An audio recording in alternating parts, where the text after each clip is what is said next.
A'udzubillahi minasyaitonirrajim. Bismillahirrahmanirrahim. Alhamdulillahilladzi hadana lihadza wa ma kunna linahtadiya laula an hadanallah.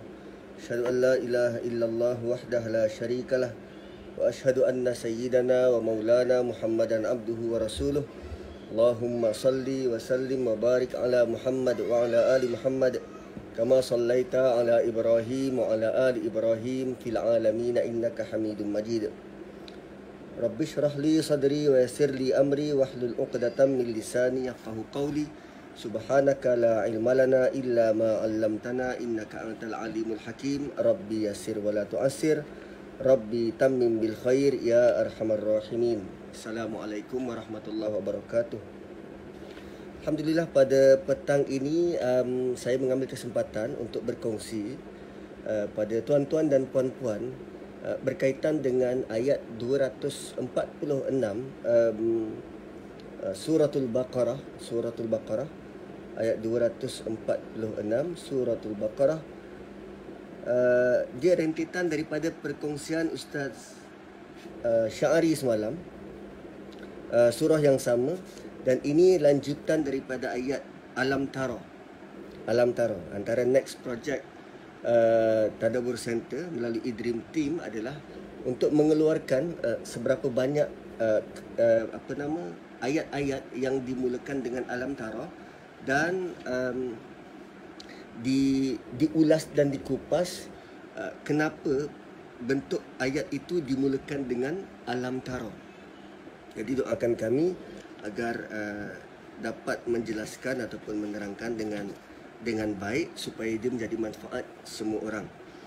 Dan ayat yang dikongsikan oleh Ustaz Sya'ari semalam, ayat 243 surah Al-Baqarah. Dan hari ini saya nak berkongsi dalam tempoh setengah jam ini ayat yang ke-246 surah yang sama berkaitan dengan Alam Tara. Surah yang dimulakan dengan ayat yang dimulakan dengan Alam Tara, ayat 246, muka surat 40. Okey. Sebenarnya perbincangan ayat 246 ini berlanjutan sampailah ke ayat 252. Kalau kita nak baca sangat panjang daripada 246 sampai 252. Cuma untuk tempoh setengah jam ini izinkan saya berkongsi hanya satu ayat 246 yang ayat ini dimulakan dengan Alam Tara. A'udzubillahi minasyaitonirrajim. Bismillahirrahmanirrahim. Alam tara ilal mala'i min bani Israila min ba'di Musa إذ قالوا لنبي له مبعث لنا ملكا نقاتل في سبيل الله قال هل عسيتم إن كتب عليكم القتال ألا تقاتلوا قالوا وما لنا ألا نقاتل في سبيل الله وقد أخرجنا من ديارنا وأبنائنا فلما كتب عليهم القتال تولوا إلا قليلا منهم والله عليم بالظالمين. Sadaqallahul azim. Maksudnya, tidakkah engkau ketahui wahai Muhammad tentang kisah ketua-ketua Bani Israel sesudah wafatnya Nabi Musa, ketika mereka berkata kepada seorang nabi mereka, lantiklah seorang raja untuk kami supaya boleh kami berperang bersama-sama dengannya pada jalan Allah. Nabi mereka menjawab, tidakkah harus jika kamu kelak diwajibkan berperang, kamu tidak akan berperang? Mereka berkata, mengapa pula kami tidak akan berperang di jalan Allah, sedang kami telah diusir dari kampung halaman kami dan dari anak-anak kami. Maka apabila perang itu diwajibkan atas mereka, mereka membelakangkan kewajipan, membelakangkan kewajipan itu kecuali sebahagian kecil dari mereka, dan Ingatlah Allah Maha mengetahui akan orang yang zalim. Ingatlah Allah Maha mengetahui orang yang zalim. Petang ini saya nak bawa pendapat daripada tafsir Azhar berkaitan dengan ayat yang terlibat. Buya Hamka mencoretkan bahawa Nabi yang disebut dalam kisah ini adalah Nabi Samuel. Nabi yang disebut dalam kisah ini adalah Nabi Samuel. Namun usianya telah tua, tetapi jiwanya itu, semangatnya itu setara dan setanding dengan orang muda. Maka kerana Bani Israel ni sudah lama ditindas, lalu ketua-ketua dalam kalangan Bani Israel ini memohon kepada Nabi mereka. Perkataan yang Allah gunakan adalah linabiyillahum. Alam tara ilal mala'i min Bani Israel min ba'di Musa idh qalu linabiyillahum. Permohonan kepada Nabi mereka. Permohonan kepada Nabi mereka. So bila minta dibangkitkan ataupun diutuskan seorang ketua dalam kalangan mereka, lalu Nabi mereka menjawab, betul ke engkau nak berperang di jalan Allah? Lalu mereka memberikan alasan-alasan. Dan basically itu ringkasan cerita ayat 246. Cuma kalau kita pergi susunan ayat 246 ni, maka kita akan jumpa beberapa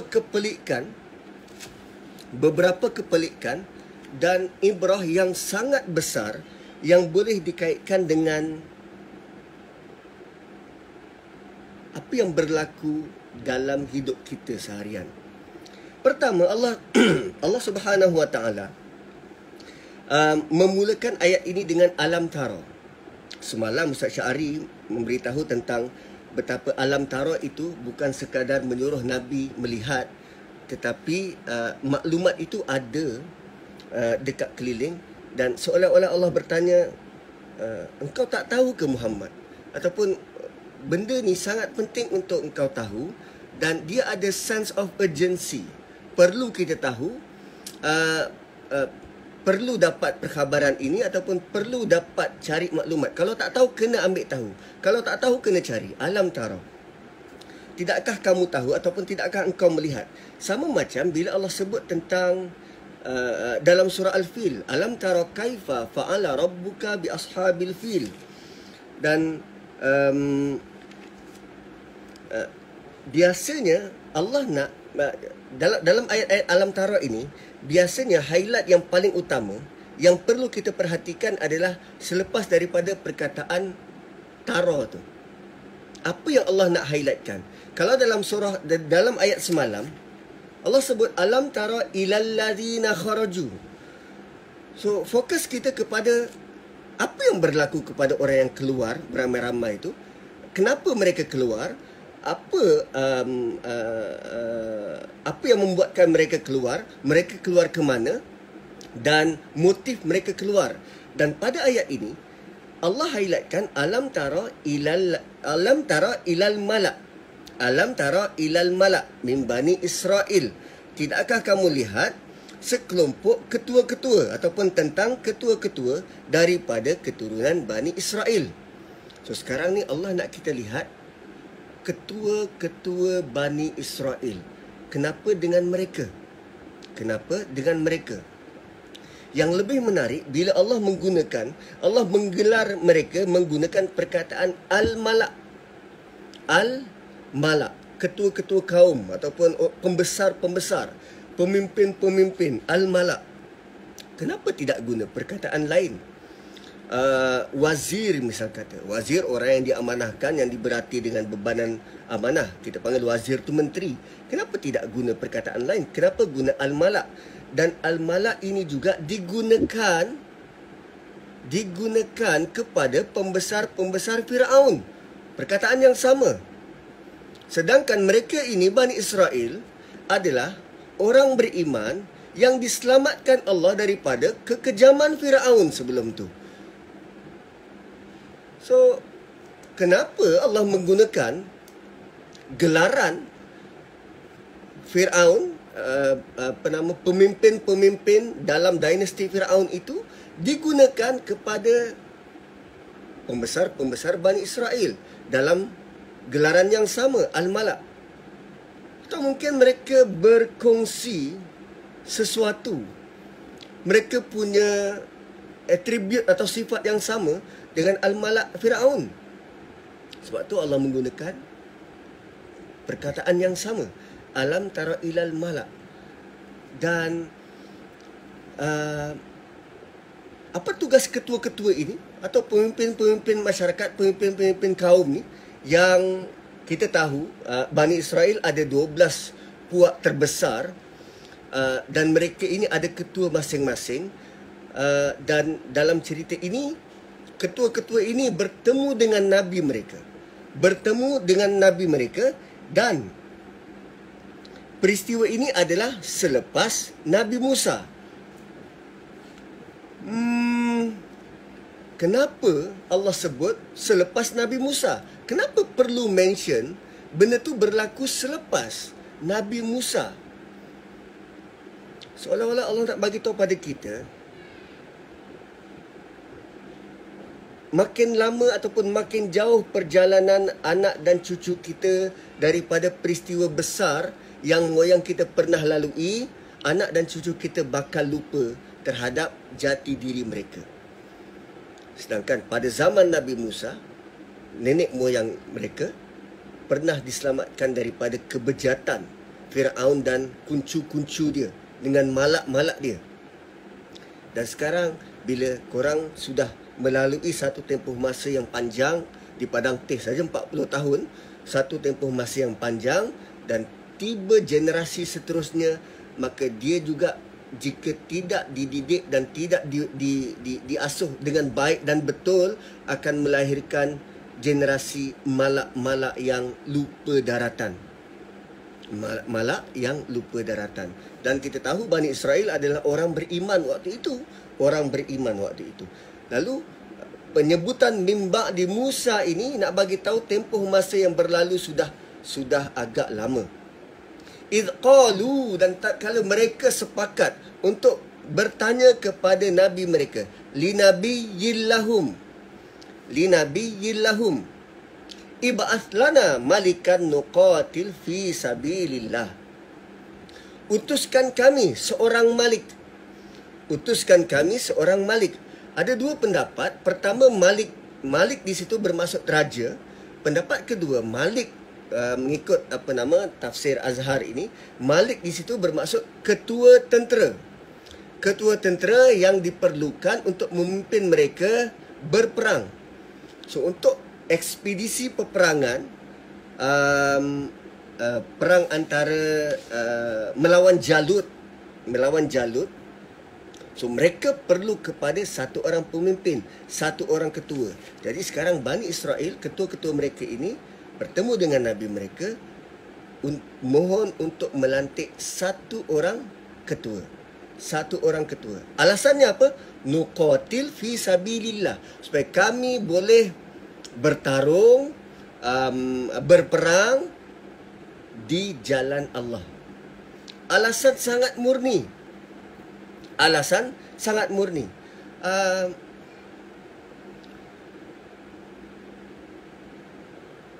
Biasanya bila Allah sebut tentang malak ni, dah tentu dia ada some sort similarity dengan pemimpin-pemimpin yang korup.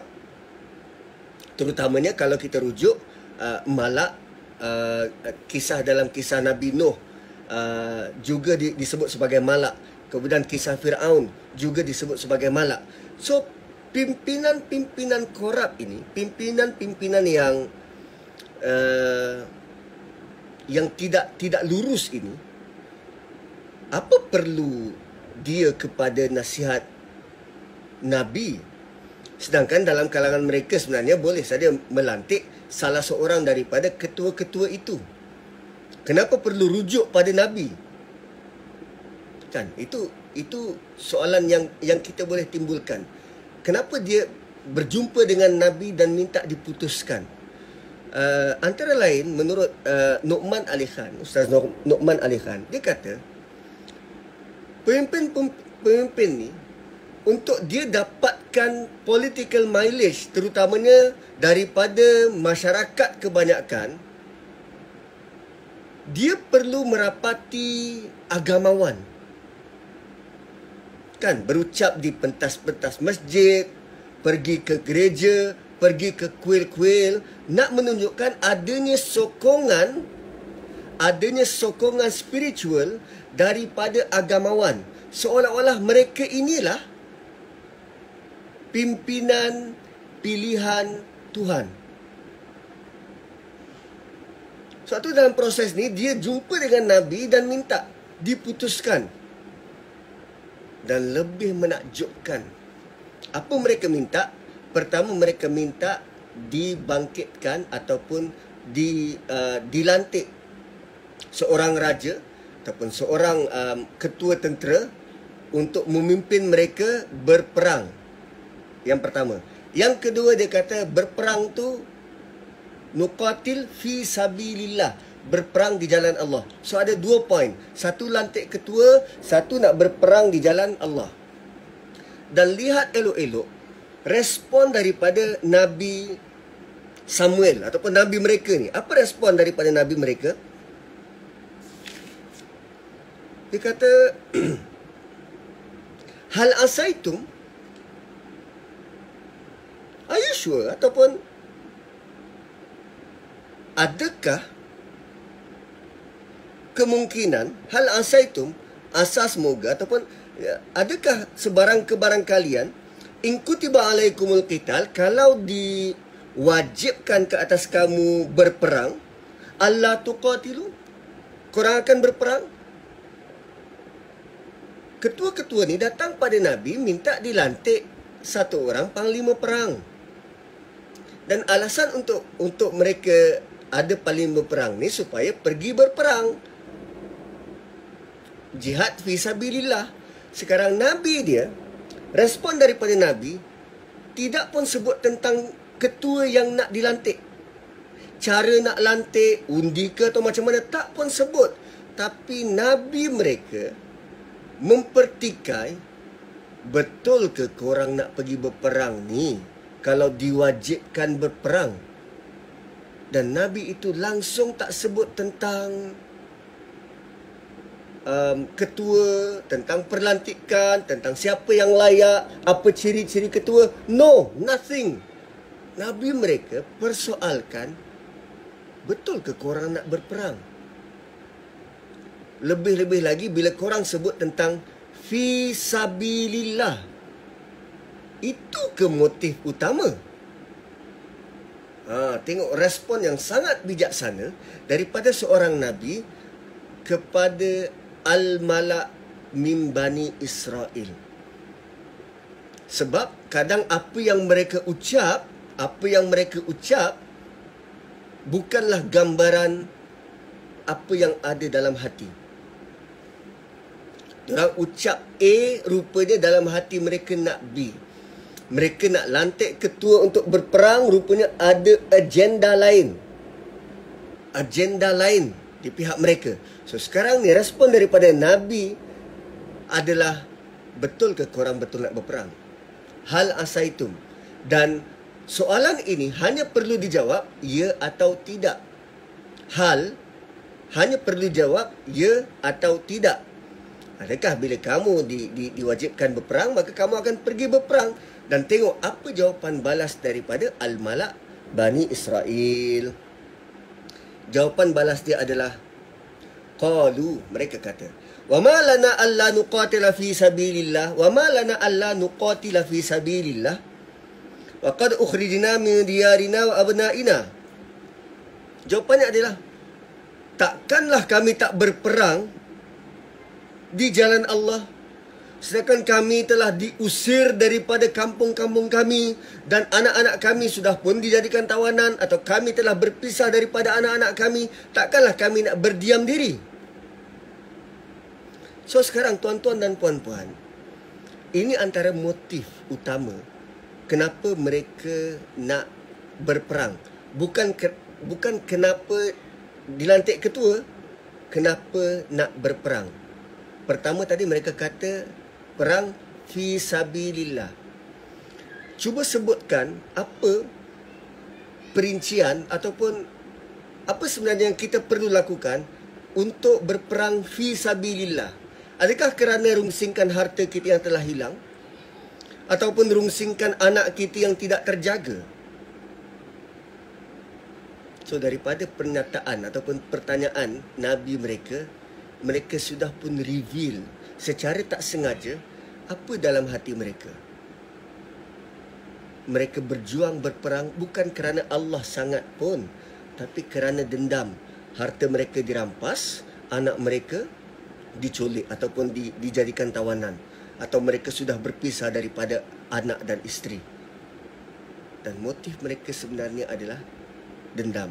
Dan adakah itu maksud fi sabilillah? Jika betul fi sabilillah, dah tentu alasan lain yang lebih valid yang akan keluar daripada mulut mereka untuk syiar agama ini, untuk agama ini dikenali, untuk agama ini ramai orang dapat masuk Islam. Itu untuk fi sabilillah. Dan kenapa cerita ini datang ataupun hadir dalam surah Baqarah kepada para sahabat? Kerana para sahabat sedang dalam persediaan untuk menghadapi peperangan pertama, peperangan besar pertama, iaitu Perang Badar. Allah nak menjadikan para sahabat bersedia fizikal dan mental, terutamanya tentang apa consequences, apa bakal berlaku, bagaimana nak membetulkan niat. Kau berperang fi sabilillah ini semata-mata nak dapatkan harta rampasan perang itu ke?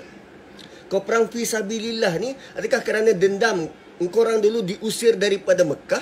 Kau perang Badar ni, perang fi sabilillah ni, adakah kerana engkau sangat tak puas hati dengan sipulan bin sipulan yang masih kafir? Ataupun alasan apa? Sebab tu surah ini, ayat ini turun dalam bentuk alam tara. Korang perlu tahu. Korang perlu kenal pasti. Sebab benda ni akan berulang zaman berzaman. Allah guna perkataan tara dalam fi'il mudhari' bermaksud dia continuous. Zaman berzaman akan berlaku pengulangan-pengulangan semacam ini. Walaupun mungkin dalam bentuk, bukan dalam bentuk berperang, tapi apa saja fokus kita untuk fi sabilillah, kita akan diganggu gugat dengan kepentingan-kepentingan lain. Dan ayat ini terutamanya nak memastikan para sahabat tolong betulkan niat. Tolong betulkan niat. Dan paling penting adalah perkataan linabiyyin lahum nak menunjukkan ada gap antara al-malak dan nabi mereka. Linabiyyin lahum. Dan Nabi di situ disebut dalam bentuk nakirah. Tak tahu Nabi yang mana satu, tak tahu apa namanya. Nak menunjukkan bahawa bukan Nabi itu, bukan nama Nabi itu yang menjadi fokus kita untuk cari, tetapi perangai al-malak min Bani Israel. Malak min Bani Israel itu sudah spesifik disebut. Allah tidak sebut al-malak min ba'di Musa, tak. Malak min Bani Israel itu sudah sangat spesifik. Dan kita perlu tahu sikap dan perangai mereka. Dan sikap dan perangai inilah yang perlu kita kenal pasti dan kita jauhi. Malah di hujung Allah tutup ayat itu dengan Wallahu alimum bizzalimin. Oh, sebelum tu disebut falamma kutiba alaihimul qital. Dan Nabi mereka sudah pun mengagak tak kala mereka diwajibkan berperang. Tawallau illa qalilam minhum. Yang berdegar-degar bercakap ni berpaling, kecuali sedikit sahaja daripada mereka. Dan diberitakan peperangan antara Talut dan Jalut ini, Talut hanya lebih kurang 313 orang bersama dengan dia memerangi Jalut. Lebih kurang ataupun sama dengan nombor dan angka pejuang-pejuang Badar yang Allah redha. So, itu fakta yang sangat luar biasa, yang pemimpin-pemimpin ini kadang dia cakap aja tapi tak buat pun. Konon nak endorse daripada Nabi, sedangkan mereka ada agenda lain. Dan pelbagai lagi kebejatan emosi ataupun kebejatan agenda yang mereka cuba selindungkan. Tapi Allah Subhanahu Wa Taala yang Maha Tahu reveal pada kita supaya kita boleh belajar. Dan ayat ini ditutup dengan perkataan wallahu alimun bizzalimin. Wallahu alimun bizzalimin. Satu bentuk ayat yang menutup yang agak ganjil. Biasanya untuk cerita-cerita sejarah, Allah akan letak kana, wa kana Allahu alimun bizzalimin. Tapi Allah tiadakan kana, Allah terus kepada wallahu alimun bizzalimin. Allah tahu dulu, kini dan selamanya siapa-siapa yang menyalah letakkan niat dalam agama ini. Salah letak niat, dia ada agenda lain, mulut cakap lain, hati rasa lain. Dia ada agenda lain, ada kepentingan diri, dia minta pada Nabi dia untuk dilantik, rupanya dia nak kesenangan hidup dia, ataupun dia nak diri dia yang dilantik. Sebab nanti ayat seterusnya akan reveal juga benda-benda yang lain. Tapi dalam ayat ini, bila Allah tutup wallahu alimun bizzalimin, Allah sangat tahu apa yang berlaku terhadap orang-orang yang cenderung kepada menyalahgunakan ataupun menyalah letakkan tempat yang sepatutnya. Zalim adalah bila kita letak tempat, bila kita tidak meletakkan sesuatu pada tempat dia. Zalim adalah kita letak sesuatu bukan pada tempat dia. So ayat 246 sebenarnya dia memberi panduan zaman berzaman, terutamanya peringatan kepada kita berhati-hati terhadap orang yang suka menunggang agama. Orang yang suka menunggang agama, dia nak produk dia laku dan laris menggunakan nama agama. Dia nak orang lihat dia ada keterampilan dan berperwatakan, dia menggunakan nama agama. Dia nak supaya dia ramai orang mengikut dan segala keputusan dia tu dilihat Islamik, maka dia menggunakan nama agama. Dia nak supaya hubungan dia, PR dia dengan manusia yang lain, lalu dia menggunakan tiket agama itu. So endorsement daripada agamawan ini dilihat sebagai tiket untuk dia meraih populariti, dia meraih maksud duniawi. So Allah nak kita belajar daripada ayat ini dan perhati sungguh-sungguh. Jangan guna agama untuk kepentingan diri. Kemudian bila kita mohon ataupun bila kita berjuang memperjuangkan sesuatu, tolong pegang perjuangan itu hingga ke saat akhir. Bukan hanya sebut saja di mulut, aku nak berjuang fi sabilillah, tapi bila datang ujian untuk berjuang fi sabilillah, lalu kita lari menyorok di belakang tabir. So ayat ini sangat luar biasa, ayat yang dimulakan dengan alam tara, nak kita melihat sungguh-sungguh terhadap ayat itu, dan sangat banyak perkara-perkara yang kita boleh tadabbur dan belajar. So setengah jam sudah pun berlalu. Terima kasih kerana memberikan perhatian, dan moga-moga mendapat manfaat sedikit dan sebanyak. Dan apa yang baik itu daripada Allah, dan kekurangan itu kekurangan daripada pihak kami, terutamanya saya. Dan akhirnya, barakallahu li wa lakum. Assalamualaikum warahmatullahi wabarakatuh.